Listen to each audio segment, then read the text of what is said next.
Reporte 100.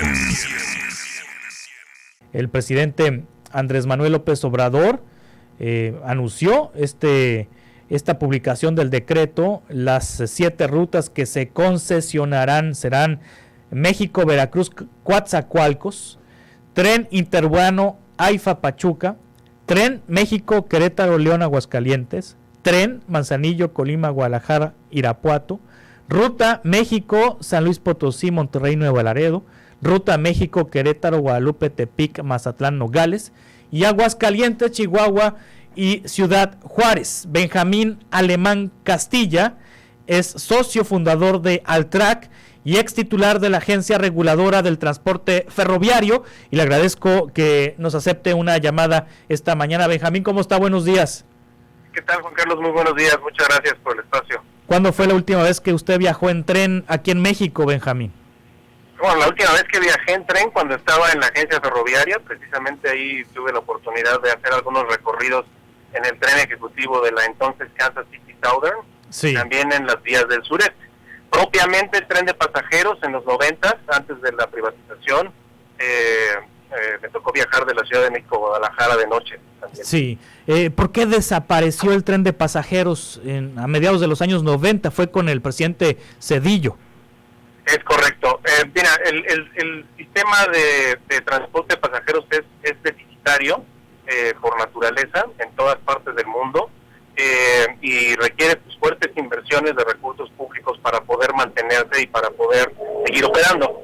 Y estas condiciones se volvieron insostenibles en el esquema anterior con la empresa monopólica paraestatal Ferrocarriles Nacionales de México, lo que llevó a la privatización de los servicios, principalmente de carga, y a la suspensión indefinida de los servicios de pasajeros. Sí, Ferronales era del gobierno y entonces se concesiona a privados en el sexenio de Zedillo. ¿A quiénes se concesionan las vías del tren?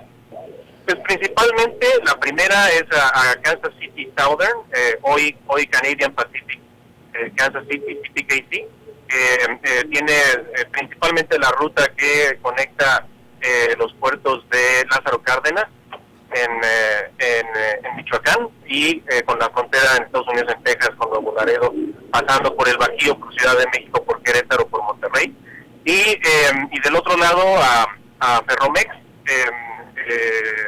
Grupo México Transportes, que tiene la mayor parte de la red concesionada en el noroeste del país, y Ferrosur, una filial de Ferromex que opera las vías del sureste. Sí, este decreto del gobierno federal obliga a estas empresas que tienen las concesiones a prestar el servicio a pasajeros.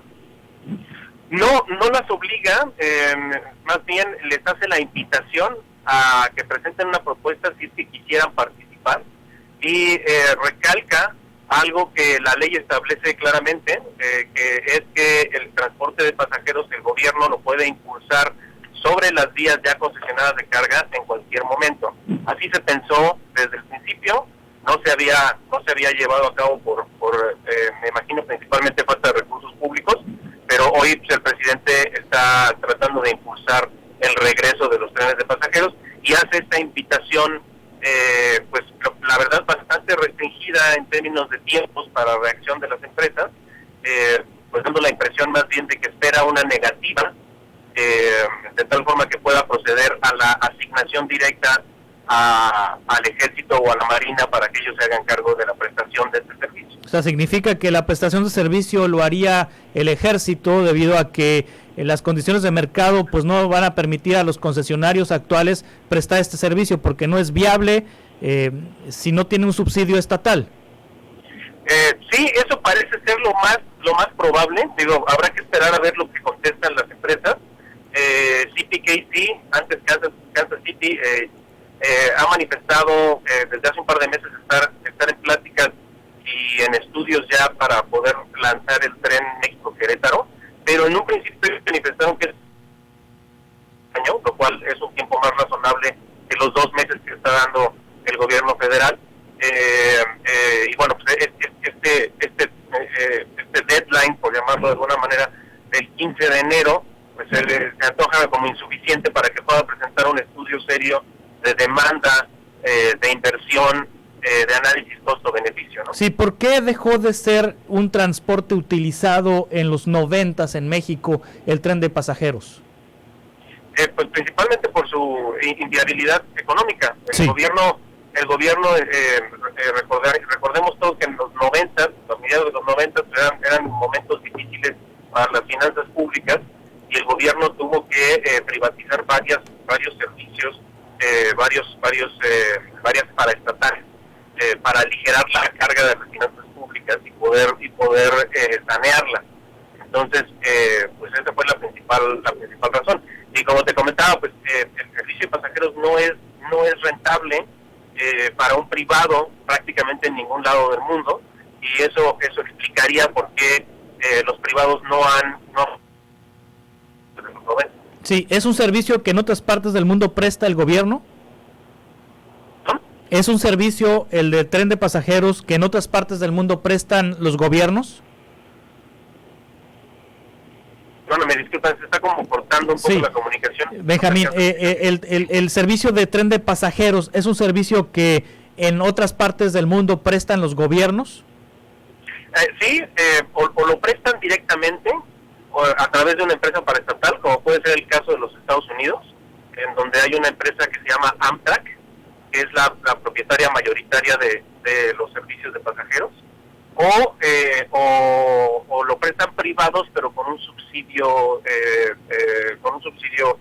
por parte del gobierno, ¿no? Para apoyarlos en el mantenimiento y en la operación de la infraestructura ferroviaria. Sí, en este caso, ¿esto que planea el gobierno es viable económicamente? Habrá que ver los estudios. Desafortunadamente no tenemos datos serios, no hay estudios todavía completos en ninguna de las rutas. Probablemente México-Querétaro haya sido la ruta más estudiada recientemente, y probablemente el tramo México-Puebla, pero fuera de eso, pues no tenemos datos que nos permitan concluir que estas rutas van a ser rentables. Sí, es inviable porque sale más barato viajar en autobús o más barato viajar en avión.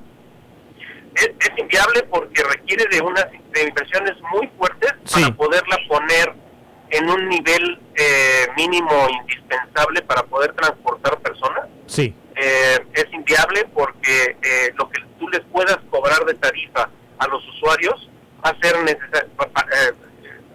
insuficiente, pues, para cubrir los costos de mantenimiento y de operación, y es inviable porque pues las velocidades en muchas rutas, por ejemplo, pensando en la más larga que se propone México-Nogales, pues los tiempos de traslado no compiten con el avión, ¿no? Entonces, por eso son sumamente valiosos y necesarios los estudios de flujo de demanda para determinar qué personas harían qué recorridos, y quiénes estarían dispuestos a hacer un cambio modal. La gente que hoy se mueve en autobús, o se mueve en automóvil, o se mueve en avión, ¿quiénes de ellos estarían dispuestos a moverse al ferrocarril? Ahora, ¿la prestación del servicio de tren de pasajeros va a afectar el transporte de carga a través de trenes en el país? Discúlpame, otra vez se me cortó la comunicación. Si se utilizan las vías para transportar a personas, pero también para transportar carga, esta última, sí, a la que ha estado dedicada las vías en nuestro país, ¿tendrán afectaciones, tendrán retrasos? ¿Se pueden utilizar para las dos cosas?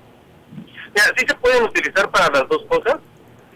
Si no le hiciéramos nada a las vías como están ahora, pues entonces lo que padecería sería el servicio de pasajeros, ¿no? Tendríamos la capacidad de un servicio de muy baja velocidad.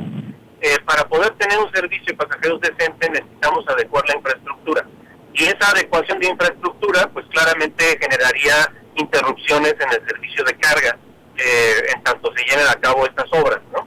Sí. Entonces, pues sí, se habría una afectación, además de que ya en operaciones, pues el servicio de pasajeros necesita ventanas de operación, limitando los tiempos para la carga también. Sí. Por cierto, acá en Sonora, Benjamín, Alemán Castilla están construyendo vías de tren en el municipio de Imuris, que se pretenden sacar las vías del tren que cruzan por en medio de Nogales, y están construyendo vías del tren alternas para que ya no crucen por Nogales las vías del tren. Esto ha generado pues controversia con grupos ambientalistas y demás. ¿Tiene conocimiento usted de este proyecto que lleva a cabo la Sedena? Puntualmente de este proyecto de Nogales, ¿no? Sí. Sí sabía de proyectos similares en otras partes del país. Por ejemplo, uno muy sonado es el de Celaya, que lleva mucho tiempo en ejecución. Son proyectos necesarios para poder mejorar la convivencia urbano-ferroviaria, y qué bueno que tocas este punto, porque precisamente es uno de los aspectos que tampoco se ha considerado en este relanzamiento de trenes de pasajeros. Sí. Todas las adecuaciones de cruces a nivel, o en su defecto la construcción de libramientos, pues implicará también la adquisición de derecho de vía y la construcción de cero de estos tramos, ¿no? De tal manera que el ferrocarril afecte lo menos posible también la vida cotidiana de las personas en las ciudades. Sí, pues todo parece indicar que entonces será el ejército el que opere los trenes de pasajeros. Pues pareciera que para allá está encaminado el decreto. Habrá que esperar, te digo, a ver qué nos dicen las empresas de carga. Mi impresión, mi opinión es que a las empresas de carga les convendría no tener que lidiar todo el tiempo con un tercero. Entonces, habría que ver si ellas estarían dispuestas a una asociación público-privada mediante la cual sean las empresas quienes ejecuten las obras y provean el servicio a cambio de una contraprestación otorgada por el gobierno. Si el gobierno ya nos está diciendo que le va a meter dinero sí o sí con el ejército en caso de que se nieguen las empresas, pues qué mejor para la sociedad que esos recursos que son de los contribuyentes se canalicen a este tipo de proyectos a través de quien gasta más eficientemente, que en este caso son las empresas que saben de su negocio, ¿no? Muy bien, Benjamín Alemán Castilla, muchas gracias por ayudarnos a entender este decreto del presidente López Obrador sobre los trenes de pasajeros. Al contrario, Juan Carlos, un placer, muchas gracias por el tiempo y un saludo al auditorio. Hasta pronto, socio fundador de Altrac y ex titular de la Agencia Reguladora del Transporte Ferroviario. Bueno, Reporte 100.